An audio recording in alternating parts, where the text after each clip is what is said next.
जरहाटआव थानाय जितु आबाद मुलुगसोलोंसालि बे आबाद मुलुगसोलोंसालिनि हर्टिकालचार डिपार्टमेन्टनि प्रफेसर डक्टर सन्जीब शर्मा आरो डक्टर सुमित्रा गोस्वामी आरो डाइरेक्टर अफ रिसर्चनि एफए मुस्रि प्रान्जल भैया बिथांमोना फैनानै बे उरियामघाट एलेकाखौ नायबिजिरफैदोंमोन आरो बाहाय नुनो मोनबाय जे उरियामघाट एलेकायाव जे बिखेखै बर' जायगाफोराव ओरैबायदि गयनि माने बागान दङ आरो बे गयाव फाथै गायो नाथाय फाथैया मोनफा मोनफा बागानाव जों नुनो मोन्दों बे गय बागानानो 2 बिगानिफ्राय 20 बिगासिम गाहाम दङ। 20 बिगायाव फाथै गायजोबनाया माने सम्भब नङा। बिनि थाखायनो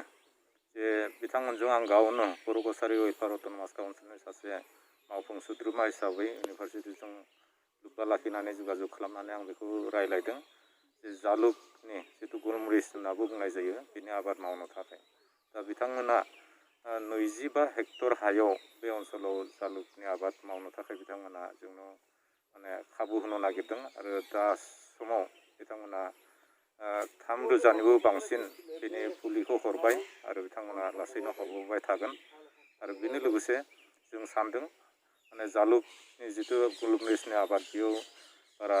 माने मेहनत गैया बेयो जों देग्लाय गायोब्ला फैनाय बोसोरनिफ्राय थायगोन आरो बोसोरथामनि उननिफ्राय फांफा बिफाङाव माने 5 किल'निफ्राय 7 किल'सिम बेहाय जालुक माबाया नांगोन आरो जालुकनि बेसेना जों नुनो मोनदों दा मार्केट गैयाबाबो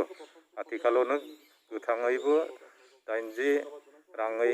आरो गोरान फोरानना फानोबा 3निफ्राय 500 गाहामसिम मोनो।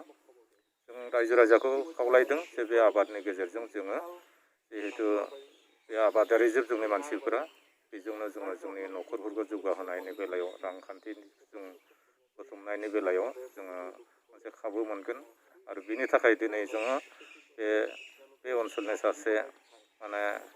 आबादनि माने आदर्श सासे खेतियक अन्तिम बसुमतारीनि न'आव धनस्री महकुमानि दयालपुर गामियाव फैनानै जोङो गायजेनदों। बेहाय धनस्री महकुमा सांबादिक सन्थानि सासे बिबानगिरि बिरान्द भार्गब आरो नेहाथारि